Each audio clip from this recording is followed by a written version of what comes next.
it wasn't, the deal was I came in as a guest at the end of season 2 for 4 episodes, and they said there was potential to become a series regular.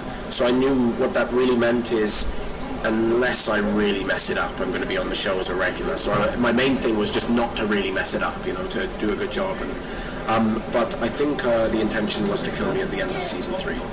Season 3? Yes. And yet you live on. And yet I live on, yes. So I must be doing something right. Part of it is I love my job, and I talked to the show's creator, and we talked about what would be the best thing to do, and she said, I think there's some more stories to tell with this character, and I said, I agree, and I would love to have the opportunity to tell them, to live long enough to tell them. So yeah, I think there is something left of the journey to tell with Klaus, yeah. Did you work with Mike Trevino before he took over, like Klaus? No, not really. We did in the scenes. Our characters had nothing to do with each other in the beginning, and then we collided from episode 5, season 3 onwards, and we had a fair amount of scenes together. So not specifically, and I would never assume to tell another actor how to do his job, but we worked together long enough, and we've hung out enough that he knows what he's doing. I trust him with the role. Well, now that he can't play a role, are you worried they will kill you off?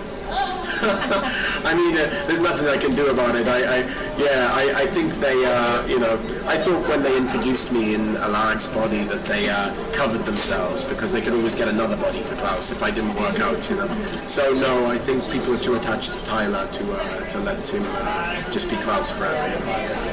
Okay, so what do you think this means for Caroline and Klaus and Caroline and Tyler? This whole body change thing.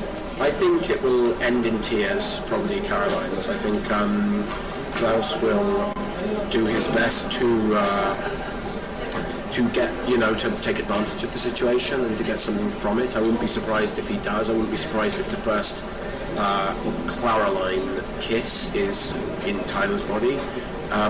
But I think eventually, I think he'll be found out, and I think because that has the most dramatic effect, right? If she was to find out he's in the body, or maybe find out afterwards when Tyler is restored to his own body, wherever he is in the subconscious of his own mind is dragged up, and Klaus is restored to his own body.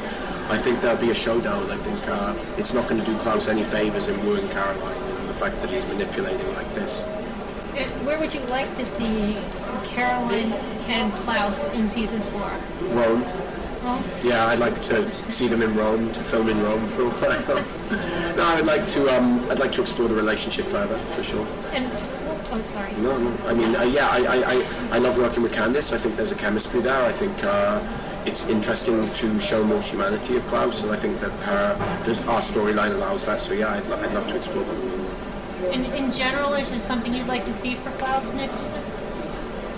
I'd like to see more of the storyline with my family. We touched on that a lot in season 3, but I'd certainly like to see how those relationships develop. I'd love to see a werewolf transformation. We haven't seen one of those for Klaus. He is hybrid. He's half werewolf, but we haven't seen him transform yet, so I think that will be interesting. And I know it's incredibly physically taxing, but I think it would be interesting to see what kind of wolf he becomes, what he looks like as a wolf. Is it a wolf or half man, half wolf? Where is he? So yeah, but I'm open to whatever they want to throw. Just don't make him good. That's my one thing. Please don't make him good. You don't want to. And what about Elena? What kind of a vampire do you think she'll be? I have no idea. But she's incredibly assertive as a young woman, so I think she could make a ruthless vampire should she choose to. Would you like to see her choose that? I think it would be interesting, yeah.